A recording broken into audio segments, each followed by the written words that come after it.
Dans ce tutoriel, je vais vous montrer comment exporter les données d'une table vers un fichier XML. Je vais glisser une data grid. Ensuite,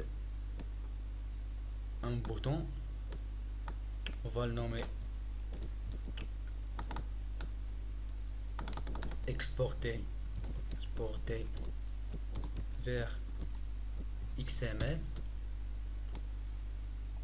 Bon, je vais cliquer deux fois sur le formulaire pour atteindre la méthode load.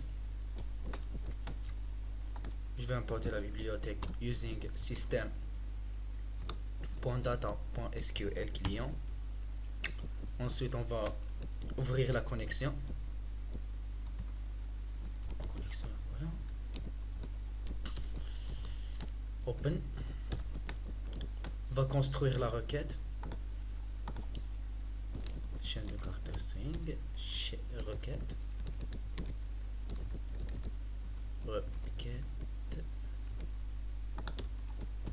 Reçoit select étoile from. Je vais utiliser cette table T-8 client. Ensuite, on va utiliser le SQL commande. SQL commande cmd commande. Ici, dans le premier paramètre, la chaîne de caractères. Ensuite, la connexion classe. On va utiliser le SQL Data Reader qui est chargé de stocker les informations qu'on a envoyées. SQL Data Reader SDR reçoit cmd.execute reader. Ensuite, on va utiliser on va déclarer un attribut public.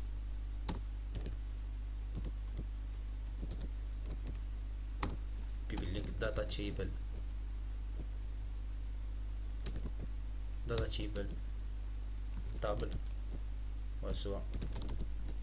On va le donner un nom client, bien table client.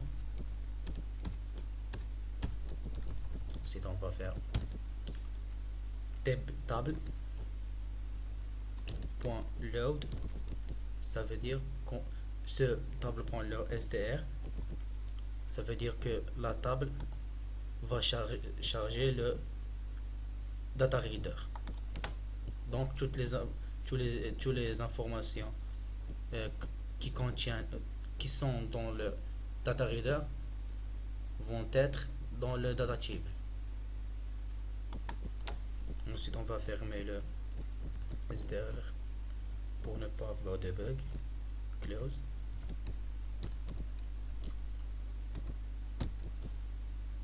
Bon, on va charger la data grid view par ce data table. Data grid view data source table. On va exécuter et voir ce que ça donne.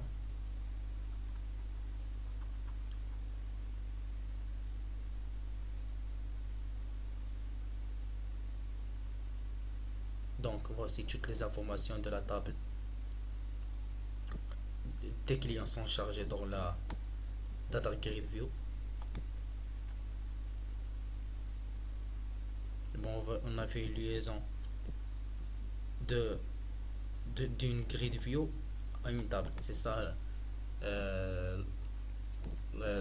comment dire, c'est ça l'utilité de la propriété data source.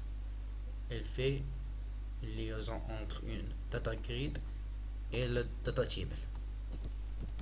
On va passer au bouton exporter. On va faire tout simplement table point write XML. On va lui donner un nom. Mon fichier XML avec une extension .xml. On va exécuter. Exporter. Pas de bug. Ça veut dire que le fichier XML est bien créé. On va se diriger document,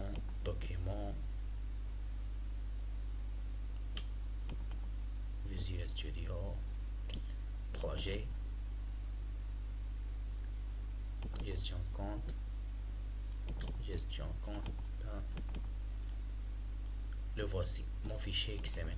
Donc il s'est bien créé. Le voici notre fichier. Donc tout va bien. Bon, j'espère que ce tutoriel sur l'exportation d'un fichier XML vous a bien plu. On se retrouve dans un autre tutoriel.